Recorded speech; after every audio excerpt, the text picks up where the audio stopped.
Dios les bendiga, hermanos. Mi nombre es Dulce Lirio Martínez y el tema que hoy les quiero compartir es una fe ciega. Quiero que abrir nuestras Biblias en Hebreos capítulo 11, versículo 30. Aunque sea una grabación, me gustaría que usted leyera los pasajes. Dice el capítulo 11 de Hebreos, versículo 30. Por la fe cayeron los muros de Jericó después de rodearlos 7 días. Oramos. Amado Padre, Señor, Dios vivo, te ruego que este tiempo lo tomes en tus manos, Señor. Guíanos, Padre, a lo que ha de ser hablado, Señor. Toma tu sierva y obra en ella para que tú seas glorificado en medio de todo. Te damos gracias, Señor, y oramos en nombre de nuestro Señor Jesucristo. Amén. Quiero empezar haciendo una pregunta. ¿Cómo es tu fe? En la semana estuve escuchando acerca de una noticia que fue relevante, creo, la semana pasada y esta, acerca de nuestro presidente Andrés Manuel López Obrador recomendando una plataforma de inversión. Era una plataforma en relación a petróleos mexicanos, donde decía que por cada cierto dinero, una muy baja cantidad que tú invirtieras, ibas a recibir 65,000 pesos mensuales. Aunado al presidente, había un periodista muy famoso aquí en México, Francisco Sea, respaldando esta información. Entonces, muchas personas empezaron a inquietar para ver acerca de esta plataforma y en las noticias les estaban advirtiendo que era una mentira, que eran promesas falsas. Y es que cuando nosotros recibimos una noticia de ese tipo o unas promesas, nosotros generalmente empezamos a investigar si es una fuente confiable.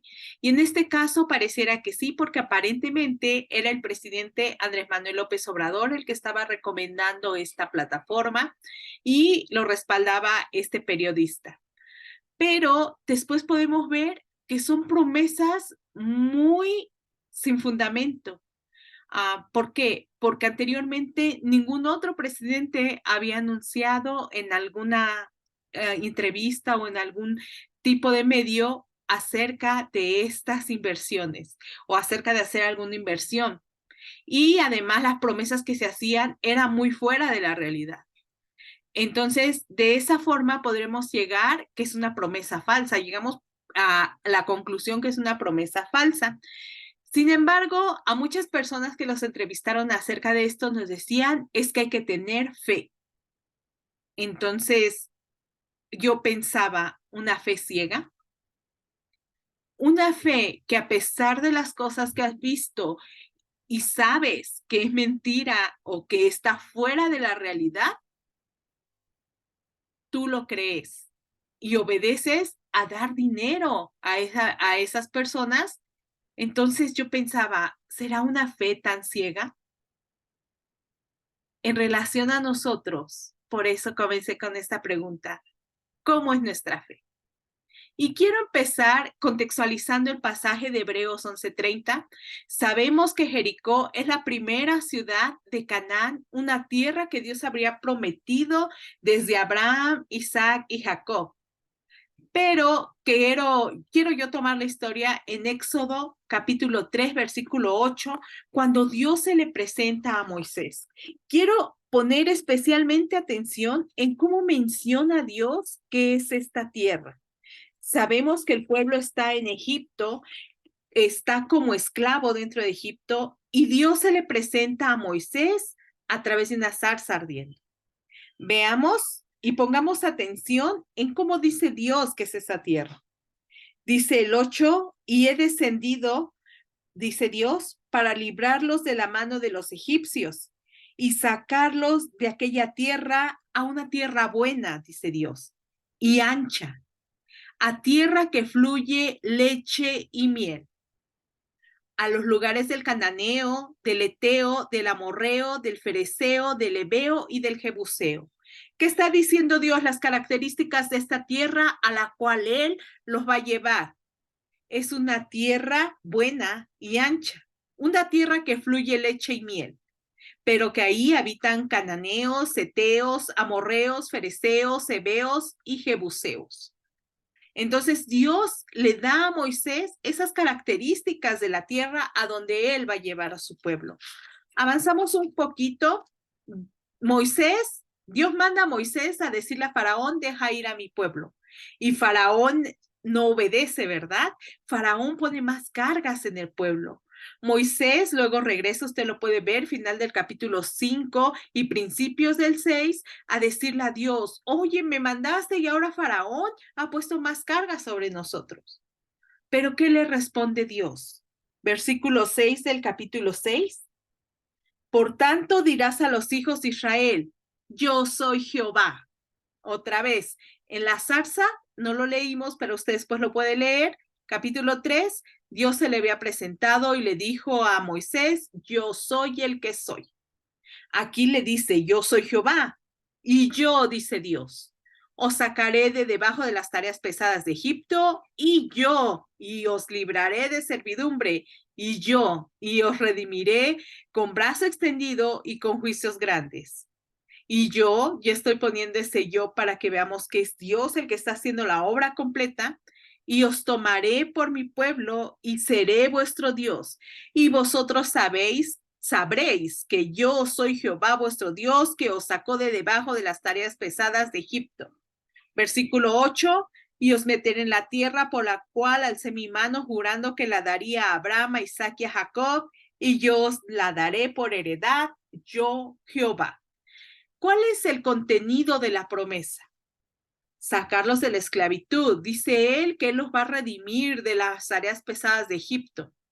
Tomarlos por pueblo, dice el versículo 7, y darles tierra, dice el versículo 8. Entonces nosotros podemos seguir leyendo el libro de Éxodo, capítulos 7, 8, 9, 10 y 11. Dios mostrando todo su poder sobre el pueblo de Egipto, sobre los dioses de Egipto, para liberar a su pueblo. Capítulo 19 los lleva al desierto y hace un pacto con ellos.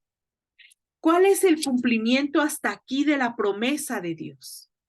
Los liberó, dice el versículo 4 del capítulo 19 de Éxodo. Vosotros visteis lo que hice a los egipcios y cómo os tomé sobre alas de águila y os he traído a mí. Dios les recuerda quién es Él. Dios les recuerda la obra que hizo sobre los egipcios. Dice el 5, ahora pues, si diereis oído a mi voz y guardareis mi pacto, vosotros seréis mi especial tesoro sobre todos los pueblos, porque mía es toda la tierra, dice Jehová. Y vosotros me seréis un reino de sacerdotes y gente santa. Estas son las palabras que dirás a los hijos de Israel.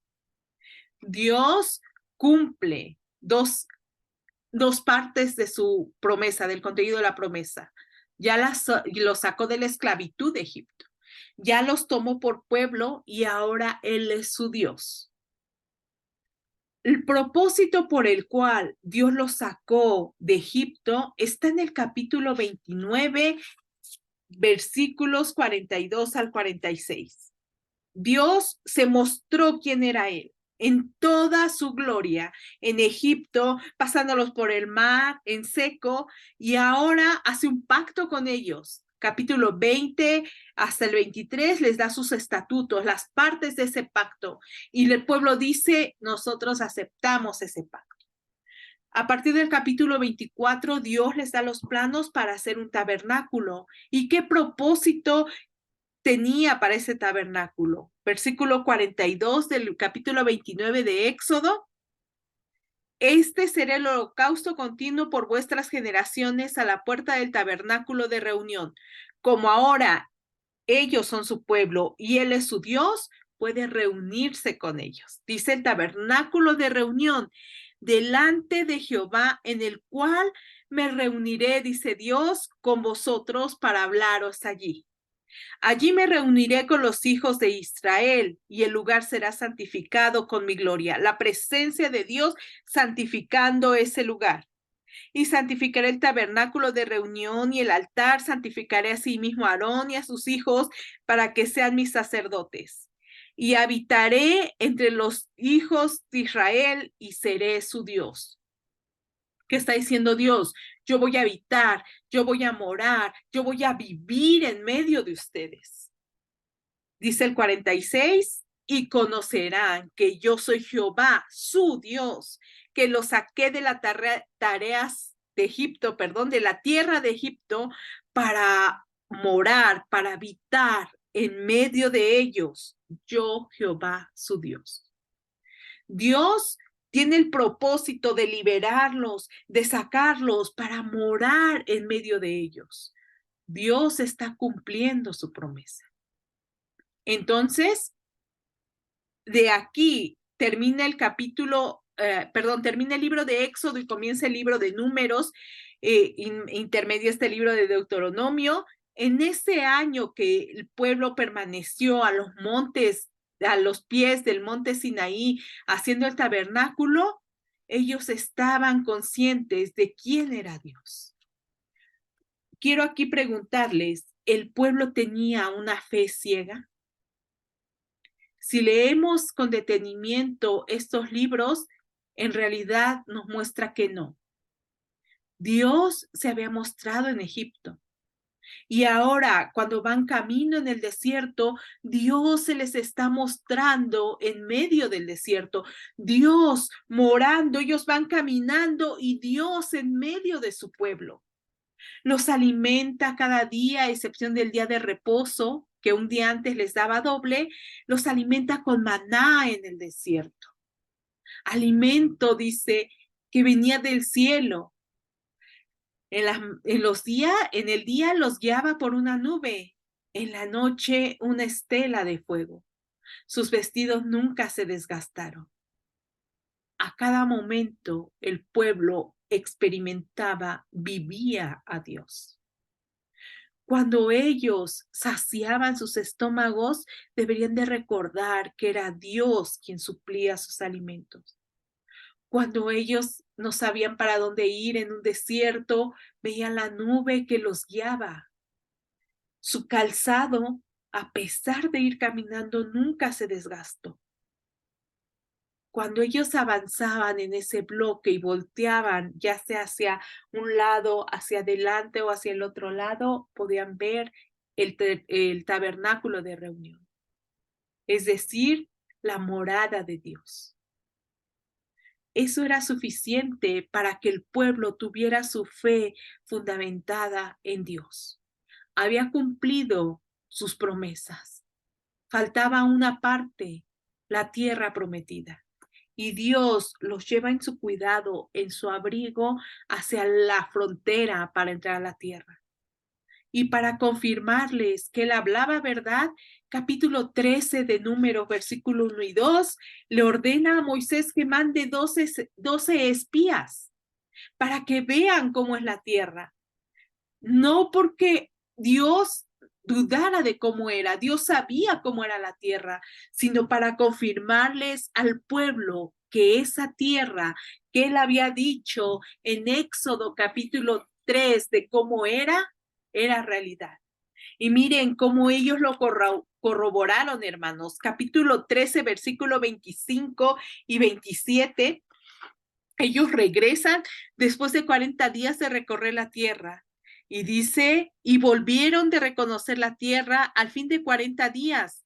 Y anduvieron y vinieron a Moisés y a Aarón y a toda la congregación de los hijos de Israel en el desierto de Parán, en Cades. Y dieron la información a ellos y a toda la congregación y les mostraron el fruto de la tierra.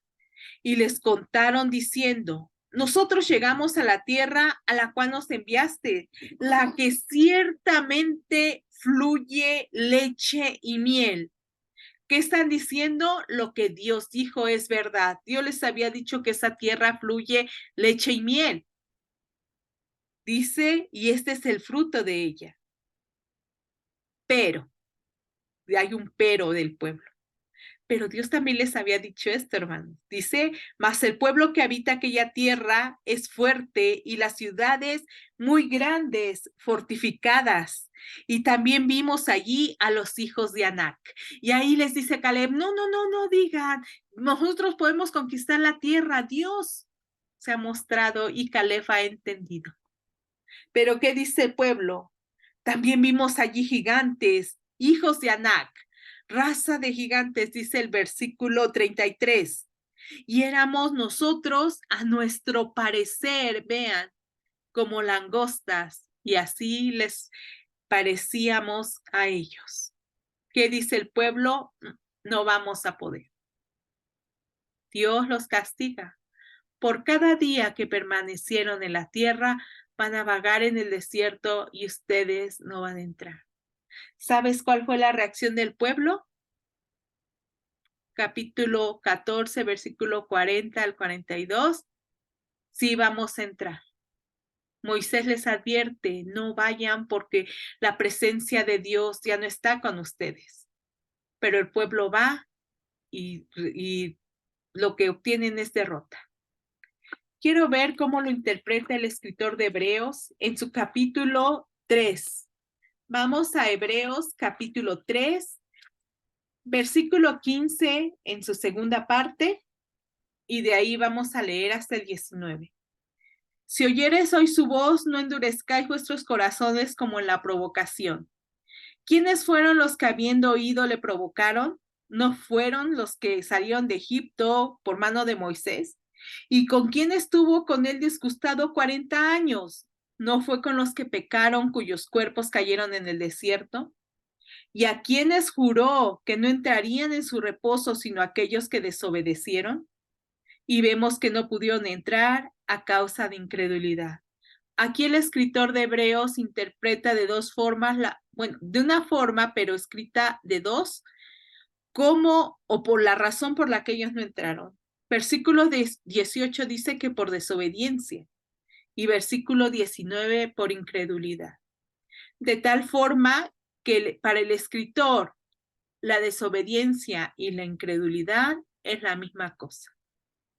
Entonces el lado contrario sería que la fe y la obediencia es lo mismo. ¿Tenían ellos una fe ciega? ¿Una obediencia ciega? ¿Debería de ser su obediencia ciega? No, porque Dios se había mostrado quién era Él. Firmó un pacto con ellos y luego les da sus estatutos y sus leyes. El escritor de Hebreos continúa diciendo, temamos. Versículo 4, capítulo 4, versículo 1, perdón. Y en el 2 dice, da la razón por la que dice temamos, porque también a nosotros se nos ha anunciado la buena nueva. Lo conecta con esas buenas nuevas, como a ellos, pero no les aprovechó el oír la palabra por no ir acompañada de fe.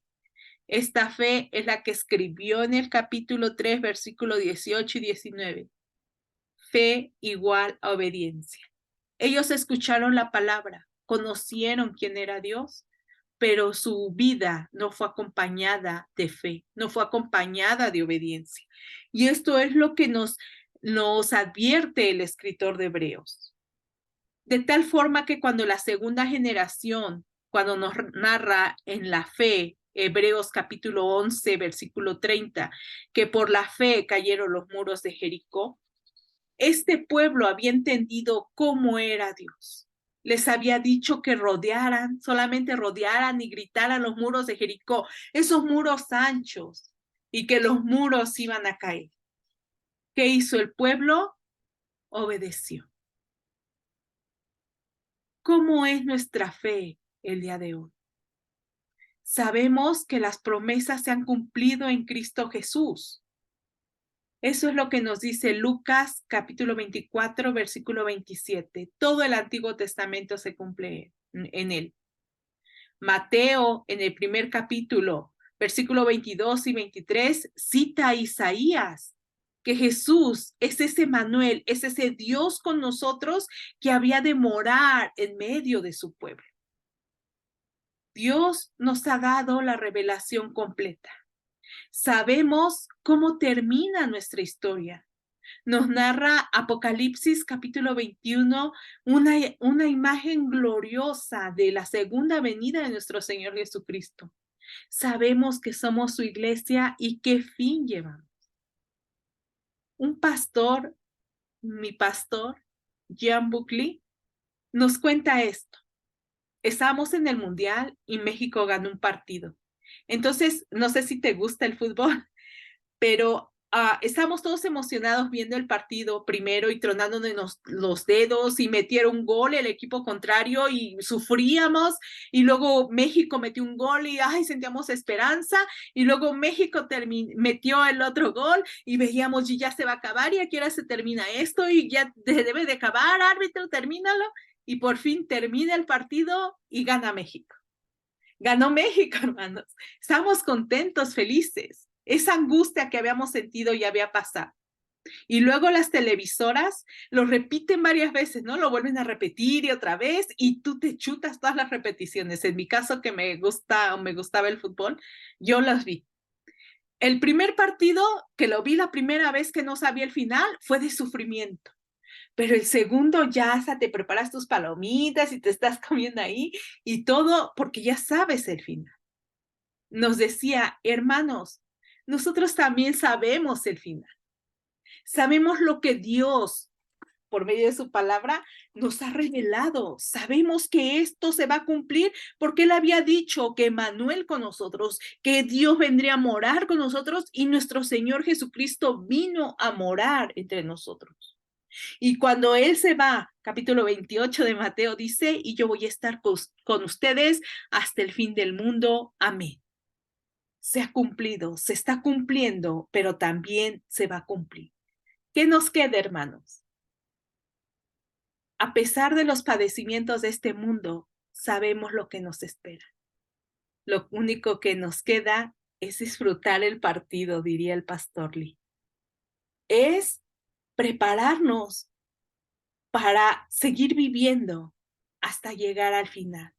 Pero en ese ínter, nuestra vida debe de ir acompañada de una fe verdadera, de una obediencia a nuestro Dios.